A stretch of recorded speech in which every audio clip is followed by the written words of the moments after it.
crew. Let's do it. I'm Representative Colloway for YouTube. God help me. I'm here with my buddy Butch Rosenbalm, my buddy Gordon Dymowski, my buddy Patrick McCray.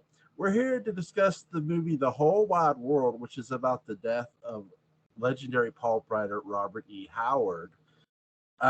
So I believe this was Gordon's recommendation, so we'll start with him. Go ahead, Gordon. Okay, well, The Whole Wide World is it's actually based on a memoir by a woman named Novelyn Price. Yes. And she was, basically, it's a story of how she and Robert E. Howard dated. And I know you're thinking, a romantic movie involving Robert E. Howard? No such thing. Yeah, it exists. I love it for a couple of reasons. One, it has Vincent D'Onofrio, who's one of my favorite actors. Two, it's about pulp. It's actually about writing. Three, it has a cameo by the Errol Flynn movie Captain Blood, which is always good. And four, I just think it would be it's free on Tubi, so you can go out and watch it yourself after you listen to our conversation. So there you go. Butch, what did you take away from this movie? I'm gonna piggyback a little bit off of what Gordon said. You sent me a message about this, and I went on Tubi to find it, and I was like, a love story? And then you said, Patrick and Gordon want to talk about this. I'm like, okay, well, I know Patrick's not going to like make me sit down and watch love story. And I had never heard of it. And as soon as I researched, I'm like, oh, Robert E. Howard. Okay, yeah, sure, we'll watch this. Yeah, and I think that's the hard part too, is that it was never marketed as like something like Conan. You're there. It was never marketed. Oh, kind of like Circle of Iron, huh? No, I'm not criticizing. Okay. I'm in a pugnacious mood tonight, so if you want to pull that out, I'll meet you right there on the playground. Yeah. We're not talking about Circle of Iron for one thing. For another thing, this was a sub-Miramax release. Right. It's no reflection on the movie. I'm saying literally it wasn't publicized. Okay, I do apologize for misinterpreting, but yeah, if you know how to market a Conan movie. Yeah. I mean, you don't necessarily know how to market a Robert E. Howard movie. And a story like this, because to me, it's as much about writing as it is about, like, the romance is secondary. I mean, it's a love story. It sucks balls. I mean, it sucks on toast. It is not a really good love story, but it is a great movie about friendship and about writing. I mean, this could be if Renee Zellweger were portrayed by an individual, like a guy, this would be a bromance. Yeah. Now, you said they didn't market this movie, I believe. How they should have marketed it is take Renee Zellweger, do a voiceover as the woman, Neville Price, as the character she's portraying, the real life person, that is, sorry, and have her say, sort of like she's speaking to a school, a set of school students, because she is a teacher, Neville Price is. That's what she becomes in the movie, by the way, as well as in real life. Have it, I knew a man who once tried to teach me how to write, and we dated, and we were really good friends. And this is the story of that. And you could have did something like, and his name was Robert E. Howard. And you could have did it like that.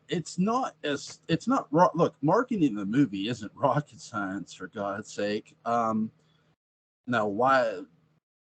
It was the late 90s. I mean, and everyone had that kind of generic marketing, like, in a world where something. And the funny thing is, there's like a little speech he has at the end, like towards the end, that you could have just taken that out. There's your commercial.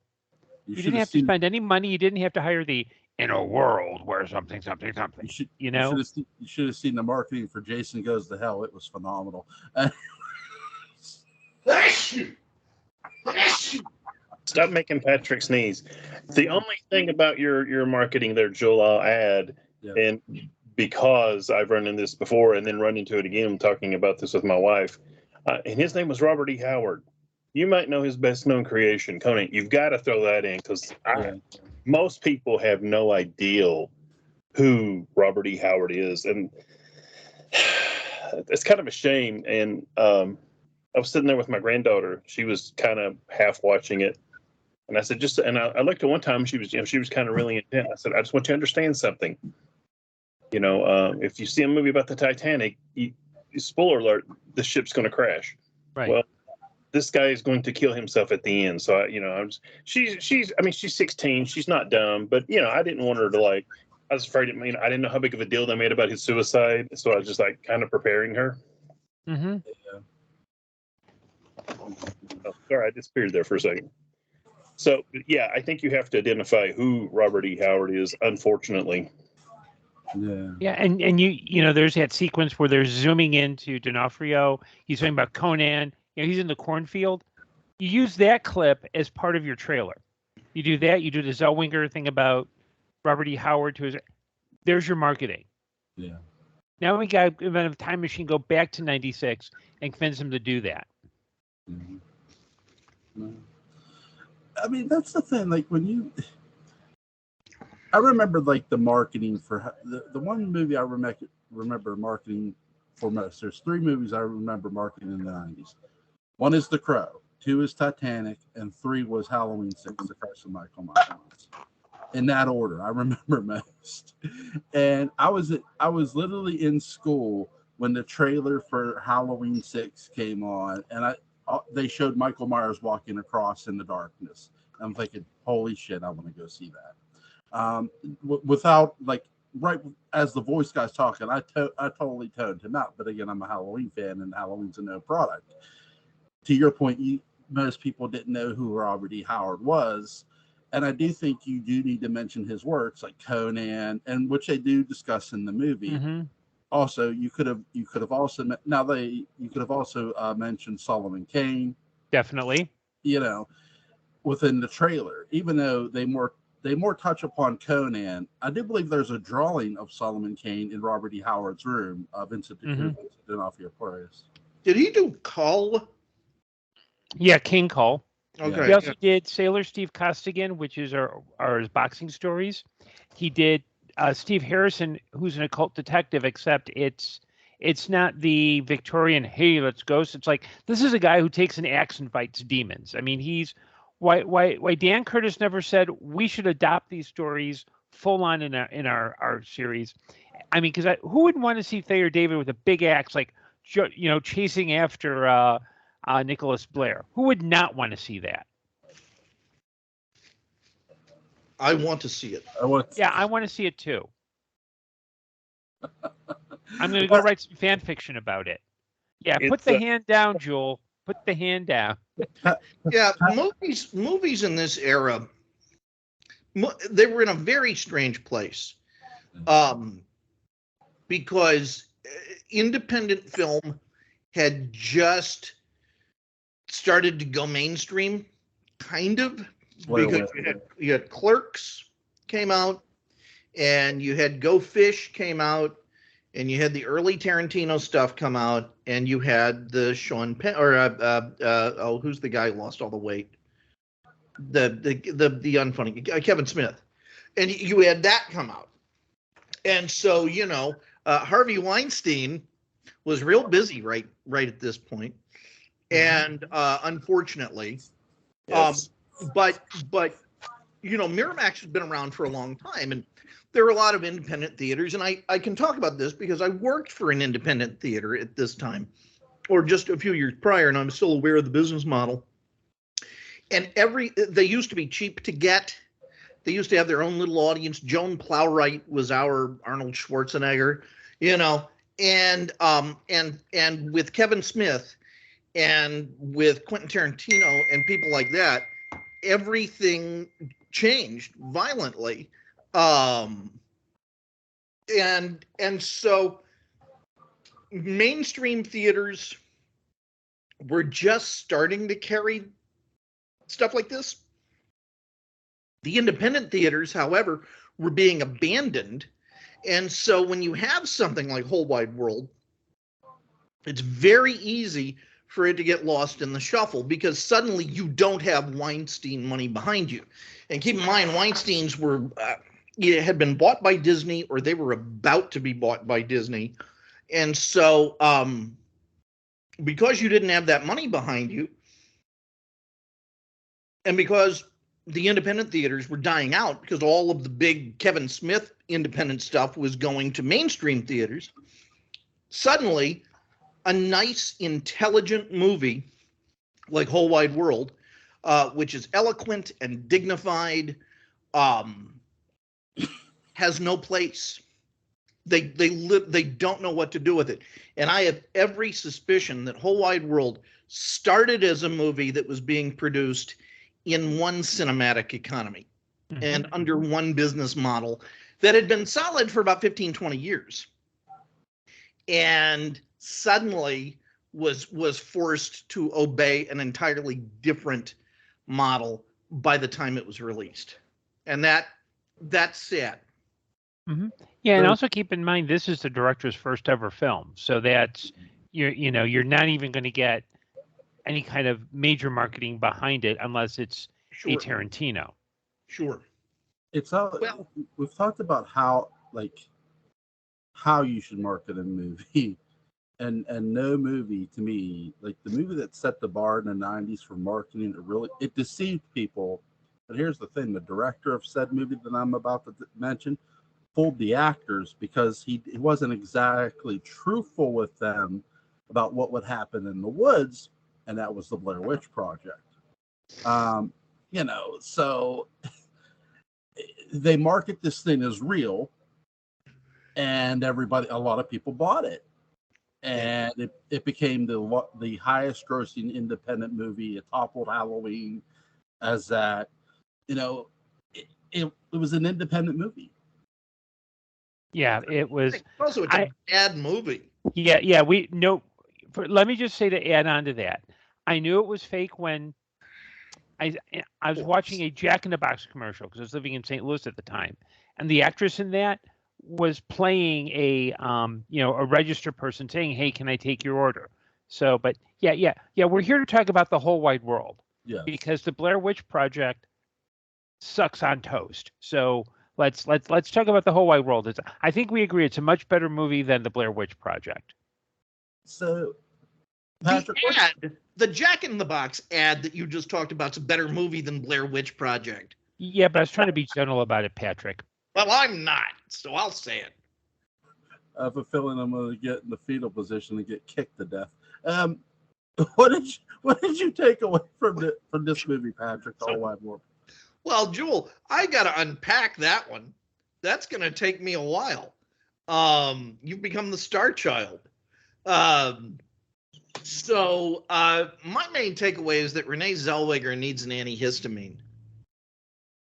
She always looks like, and at the end of the movie, I hate to be catty, but just sometimes it's when the litter box is there, use it. She was at her least appealing. I'm not talking about pretty. She was. What happened? I think you froze. Uh-oh. I think Renee Zellweger is on this chat line secretly because this was her first ever film, and she's like, "How dare you mock me?"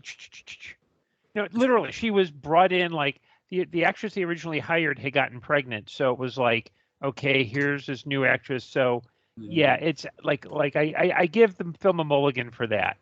Yeah. Well, there's a horror movie she's in the 90s. It's the Texas Chainsaw Massacre: The Next Generation, which is a fun movie. Does she die in it? Like, Does she die? No, unfortunately not. Oh man, because I would see that Texas Chainsaw Massacre movie simply to Don't forget good old Mike. Hey Patrick, are you there? Yeah, I guess so. Yeah, I thought it was real gooder. I'll leave it at that before I get kicked off again. Yeah, I thought it was a good movie. Yeah, it's thoughtful. It's very much a creature of its time. It has that Randy Newman-like score. I was just last night I was talking about The Natural, and Vincent D'Onofrio does a really good job playing, honestly, a not entirely appealing character. I mean, just because Robert E. Howard wrote stuff that we like doesn't mean he's the kind of guy I want to take on a road trip in this, because I think he'd get me killed at some point. But he was exactly, I'll tell you what, D'Onofrio is exactly the way I'd always heard Howard being described. And I liked the fact that they gave him a little bit more rurality, I guess, ruralness, that that you get the idea of this small town guy with these big dreams and visions, and I liked that. I thought that was a particularly romantic thing, and I liked the idea that he was completely unprepared for things like a normal date. That scene was really good, and he still manages to charm her and win her over. Mm-hmm. I think that was very subtly played by the two performers. It was a really clear performance that they both gave about how the date went downhill fast and stayed there and then slowly recovered. It was really well written and well acted. Here's my question to you guys. There's a sequence where Neville Price is with Robert E. Howard, with the two actors. The two actors are together, and her character Neville Price sees a wolf.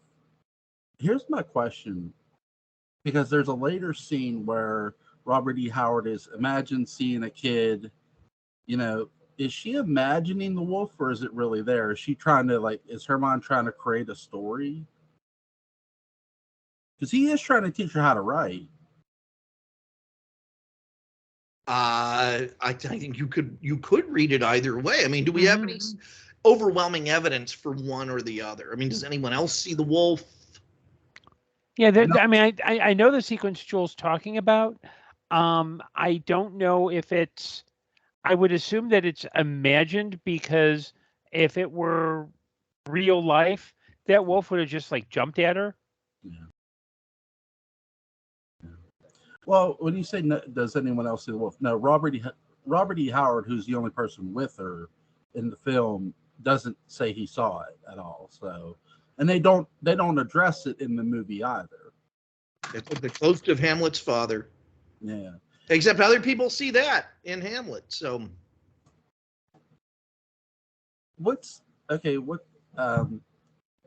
Robert E. Howard's mother is dying of tuberculosis in this film, and Robert E. Howard he says he has writer's block, and his mother fell into a coma, and this is sort of the cause of his depression, if you will, and then what ultimately causes him to take his life.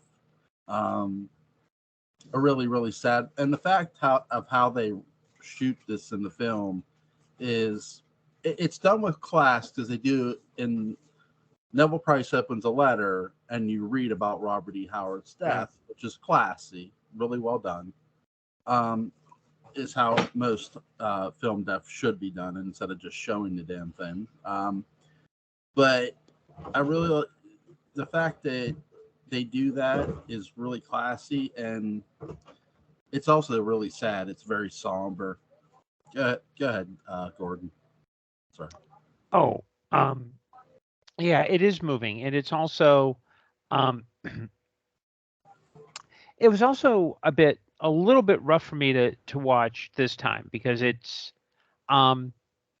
this is the first time I've watched this movie since my mom passed last year, and I'd been a caregiver for 6 years, and when you're caring for someone who is that sick, and mom had multiple illnesses, you're basically living with someone who's dying by inches, and there's no polite way to say it.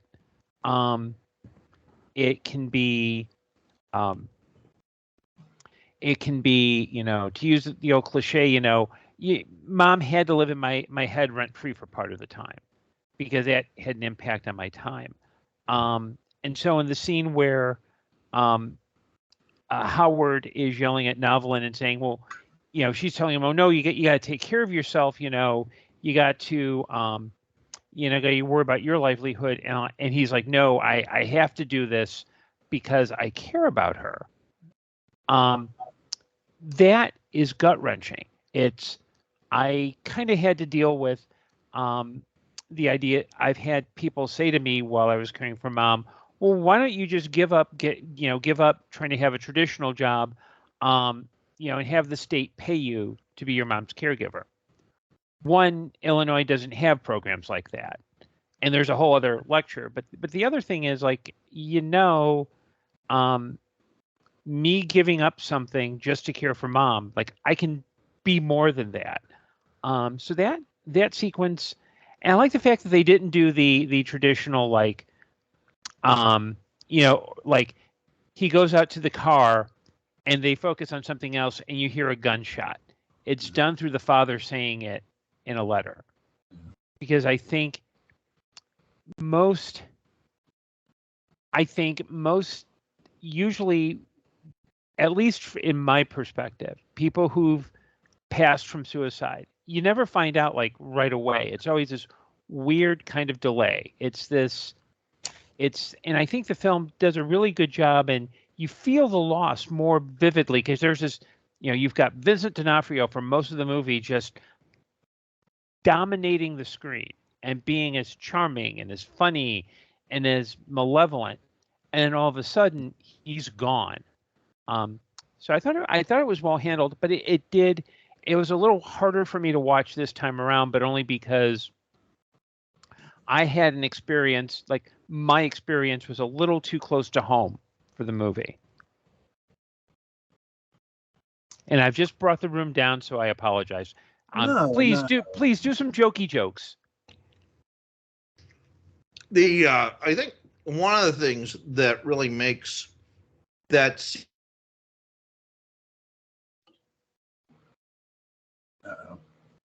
Sometimes I wonder if he just stops. I'll hop in while he reboots. I'm in a very similar to Gordon. My mother passed away last year, and like you said, died by inches. I was not her main caregiver. That was my father. But yeah, watched it, saw it. So, I first of all, my condolences, and I feel like I understand a little bit. I grew up, first read Conan in the Marvel comic books and the Savage Sword of Conan before I ever got a chance to read the books. Roy Thomas is a huge fan of Robert E. Howard because Roy Thomas, first of all, got the rights and wrote most of the early stories. So the impression I had of Robert Howard was blurred, biased, whatever you want to call it, by those guys. And I knew he wasn't necessarily the most friendliest or warmest of people, but there were times in this I was just like, "Ew, I don't like this guy. I don't like what he's doing." It's like, let's get you on some medicine, dial it down just a little bit. Yeah. But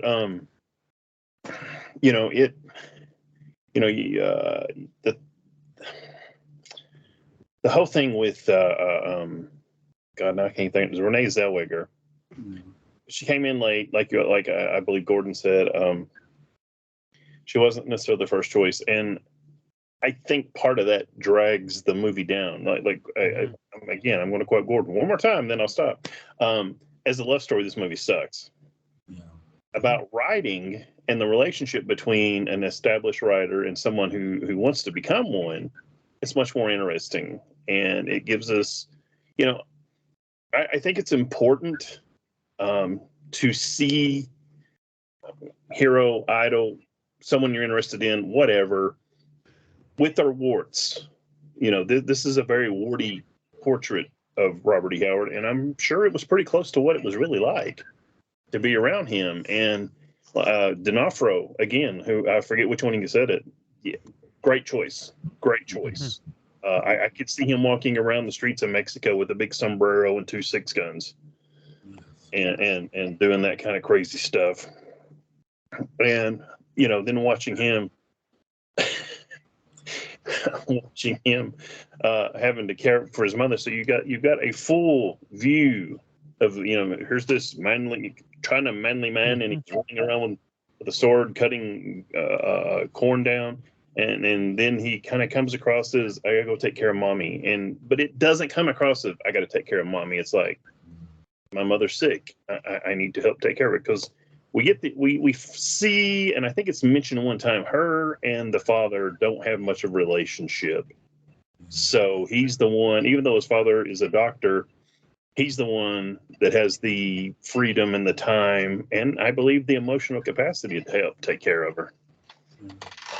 The one thing I walked away from this film is when Robert E. Howard wasn't writing, he was the one taking care of his mother. The dad's more off doing his job as a doctor instead of being like at the house actually taking care of his wife, which is just crazy to me. But I love how Vincent D'Onofrio's Robert E. Howard spoke of individualism. It was really, really good. As a love story, yeah, this sucks to high heaven. This is not a love story.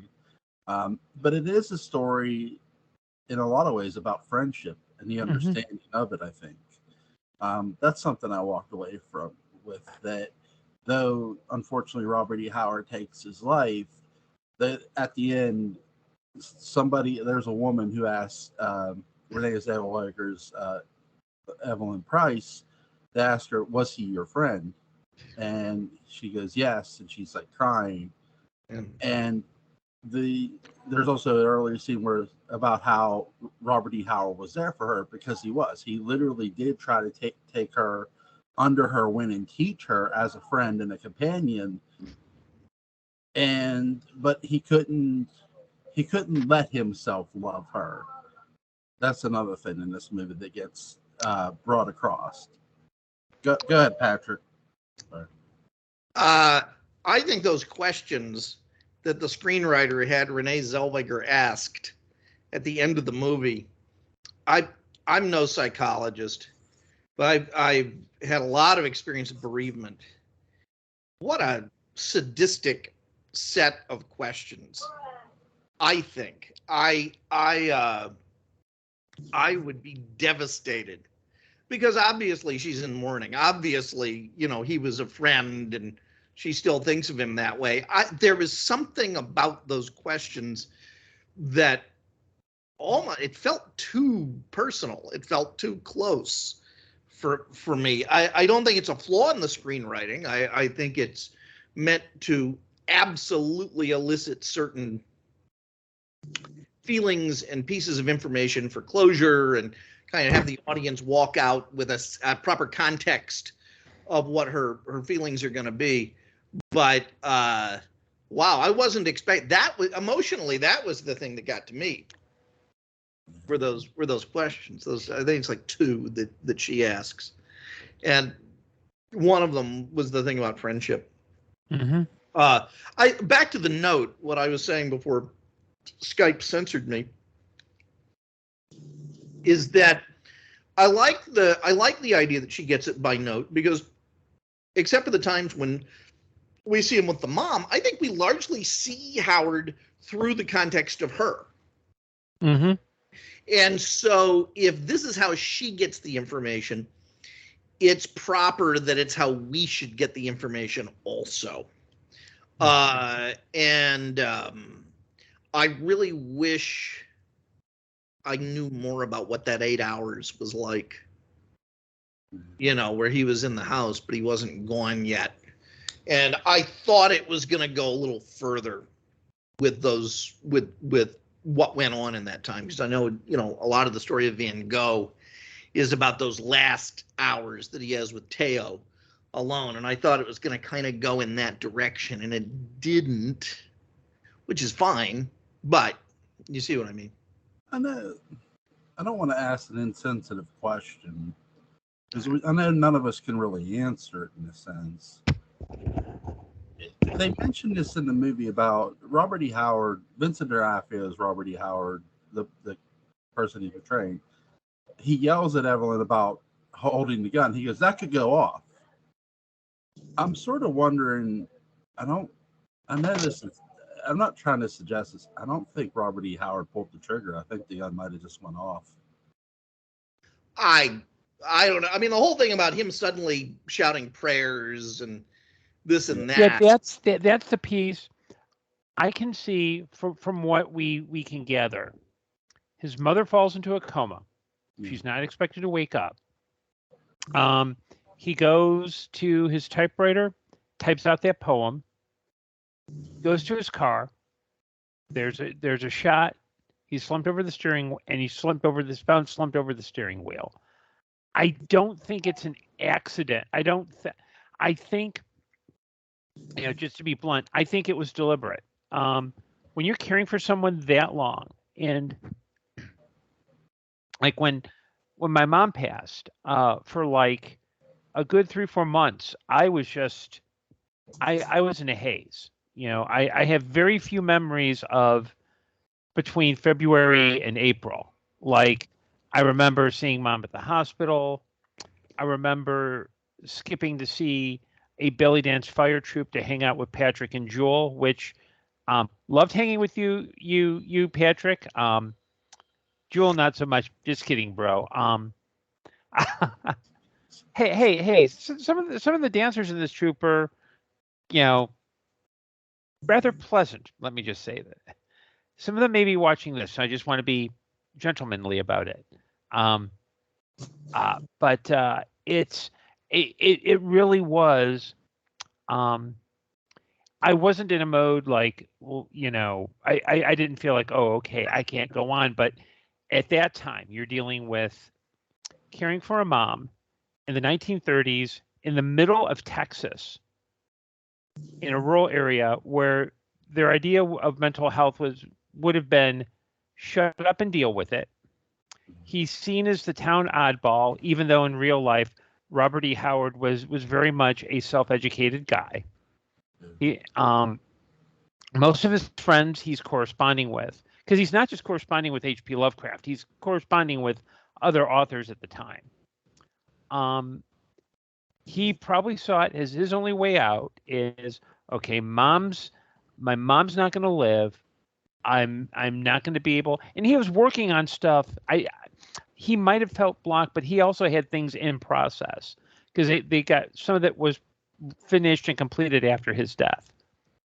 So it would be understandable that he goes, okay, I just can't do this anymore, and decides to die by suicide. I'm not justifying it, but it's understandable that at that point he might not have had the will to keep going. Yeah, that's understandable. Sorry if that was an insensitive question. I wasn't. No, I don't think it was insensitive at all. I'm right there with Gordon. I think it was his world had crumbled. He had lost Miss Price. He was losing his mother. Never had his father. He had the writer's block, so he probably felt like he had lost the one creative outlet that he had. He'd lost Conan. He'd lost another companion. Yeah. Block. And I'm going to agree with Gordon, and I'm not condoning what he did, but by the same token, what I know about Robert E. Howard, and I know there's people out there that know libraries more than I do. It just kind of fits. I mean, we could be wrong, and it may have just been he's like, oh, what am I going to do? What am I going to do? And yeah, it goes off, but it results the same thing. Yeah, and it's hard too because with I've had several friends over the years die by suicide, including a casual colleague who passed away very early this year. And there's the one thing you have to realize with a suicide is that there's never going to be a moment where you understand, oh, I get why they did it.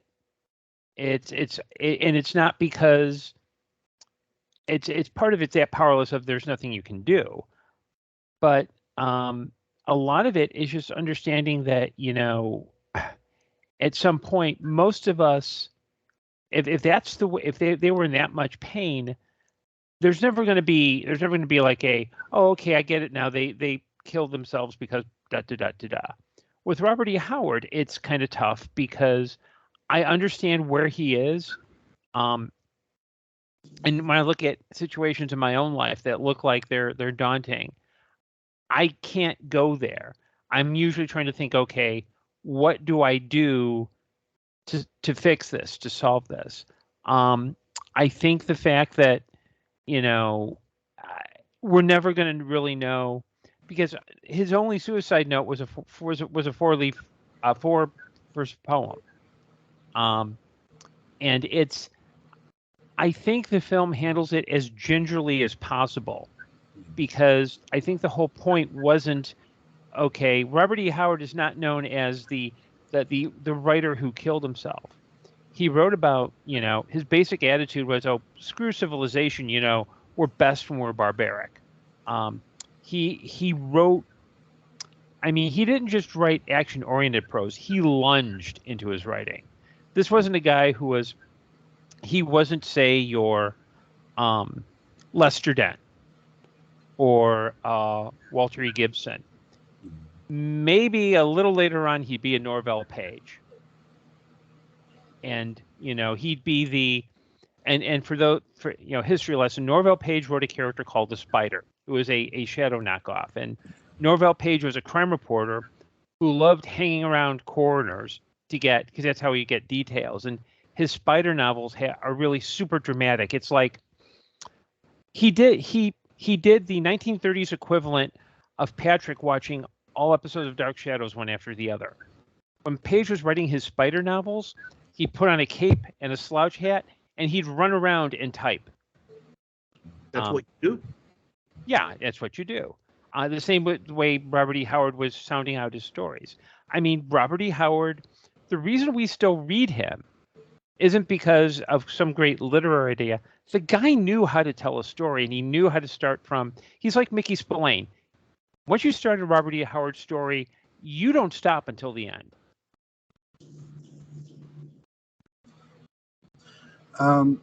Really, first of all, really great selection by Gordon to discuss this movie. Is there anything you guys want to add about it?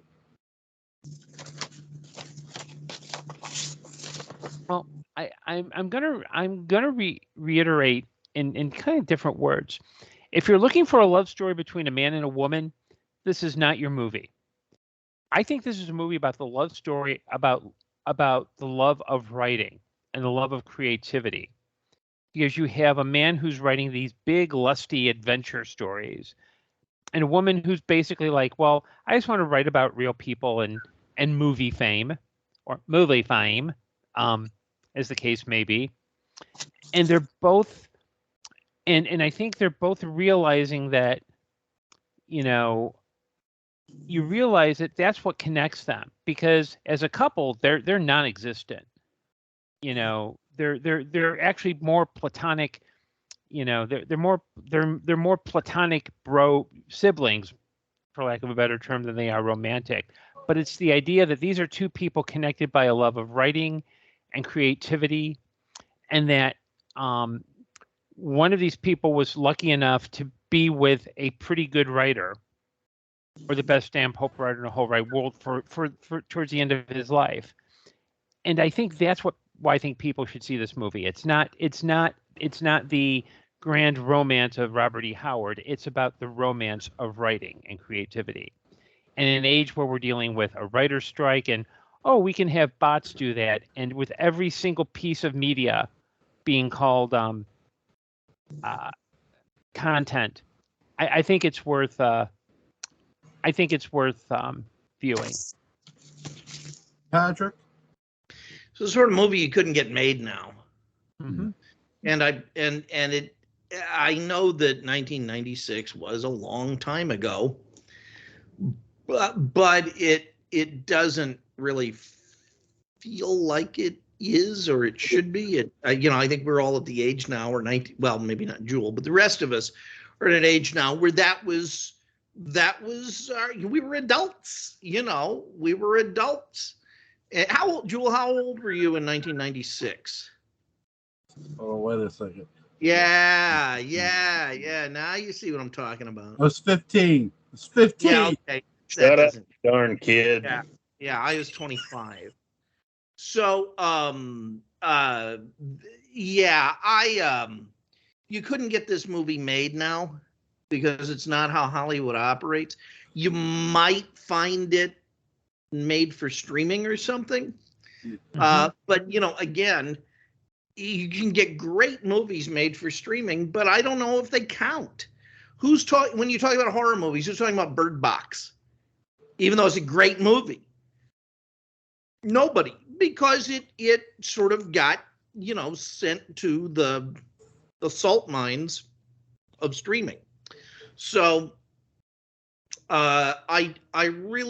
this movie was very nostalgic on a lot of levels, but it was mainly nostalgic we used to get independent movies like this all the time. We used to get movies like this from studios all the time.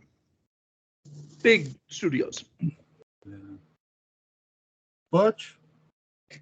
I have nothing that can equal what these two fine gentlemen have said, so I'm just going to tell you my favorite line from the film. It's toward the beginning. And he says, that's a man that looks in the mirror and thinks he's shaving the face of God. I want to remember that just because it applies to so many people I met. I remember the first time when I worked at Walmart, and there was the department manager for the electronics department. He was going on about something, and in my head I just heard, it's a tale full of sound and fury, told by an idiot, signifying nothing.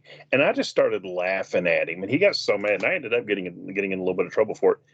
And that is a very similar line. There's two lines in my mind are very similar. This movie, it's not a good love story for man and woman. It displays the warts of Robert E. Howard that someone who was involved with him would tell, but I don't feel like it's malicious. I don't feel like she's trying to, he's such a horrible man. Like you said, it's about two writers coming together about writing and a love of writing. It is kind of slow. It has a little bit of a pacing issue for my personal taste, but this is, I don't know. Correct me if I'm wrong, Patrick. How about would you consider this maybe the Waiting for Godot of Robert E. Howard? I mean, it's. Well, I would suggest there's anything else about Robert E. Howard. I mean, in terms of movies where he's a character, I don't know of any other films. So it's the Waiting for Godot. It's the Death of a Salesman. It's the Odd Couple. It's all of that stuff. I have a good movie snob phrase to use. The next time you encounter a slow movie, you don't want to quite call it slow. Call it deliberate. Deliberate, yes. Deliberate. Yeah, it's a very deliberately paced movie. When I was getting into Werner Herzog, I had to learn that phrase. Solaris, which is not a Herzog movie, but it's very deliberately paced. Okay, so next Friday, Butch, would you be available next Friday? As far as I know. Okay, because Saturday I know we're going to do Cahill U.S. Marshal, but Friday there's a movie Patrick wants to review. What is it called? They've never heard of this movie, Butch. I suspect you have. Circle of Iron. This is really interesting. This is me slapping both of you. How have you not heard of this? Not Gordon. Thank you. That's me not slapping Gordon because I don't know him. Joel, how have you not heard of Circle of Iron? I confused it. In all honesty, I confused it with Cross of Iron by Sam Peckinpah. Ask me how old I am now. I'm old enough to get my ass kicked by 3 people. That's how old I am. It's a great movie. And it was not filmed under the title Circle of Iron. That was something a publicist slapped on. The real title of it is The Silent Flute. Now, to be totally fair, I was aware of the silent flute as an entity. I had not seen it. Many moons ago, Brother McCray over there, when I was over at the Secret Sanctum, we watched it, and I just fell in love with this film. And amusingly, probably in the last 2 weeks, because I went on Facebook right after that, and made a post about, can you hear the silent flute or something to that extent. And for like 3 days, nobody commented. And somebody suddenly said, "Are you okay? What are you talking about?" I'm like, finally, thank God. But yeah, unfortunately, it's kind of lost. And anything that we can bring a little bit of light to some of the lesser David Carradine films, I'm there, man. I am there. And even though it was before Conan was made as a movie, visually, it looks like Ron Cobb was taking notes, because there is a lot of Conan-esque imagery in it. It's a martial arts movie that sort of takes place in a Conan universe. Wasn't this co-written or inspired by Bruce Lee? Something with Bruce Lee? Yeah, it was a Bruce Lee project. Okay. Bruce Lee and Sterling Silliphant, who, ridiculous name, but he's the guy who wrote a lot of the 70s disaster movies and stuff like that. And he was a serious screenwriter, you know, and so Lee got together with him. This was in the 60s to do it. And James Coburn was going to be in it because he was in their dojo. And that's the group that I guess Coburn was going to play Cord. And then there's this figure David Carradine plays, which is a bunch of different parts. This is very Dr. Lowe like figure. And so that Lee was going to do that and explore a lot of range and so on and so forth. And the script was developed, and then Lee died, and it just kind of fell into development hell obscurity, and someone else got it and decided to go ahead with it. And they were wondering who they could cast. And they thought, well, how about David Carradine? Because he can handle the acting, he can handle the martial arts.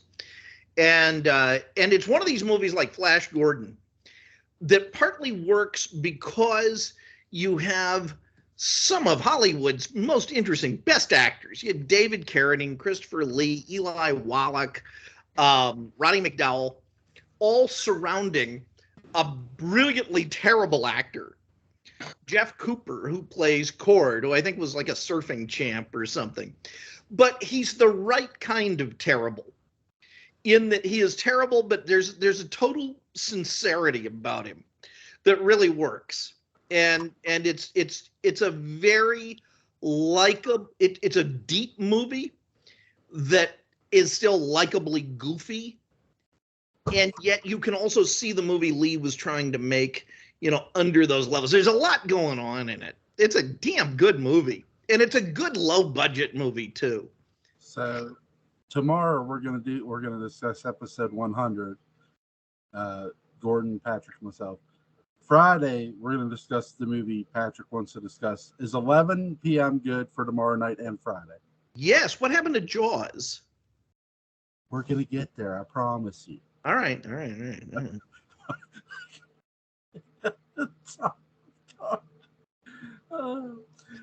Jewel the Martyr. What's that? I said Jewel the Martyr. Yeah, listen.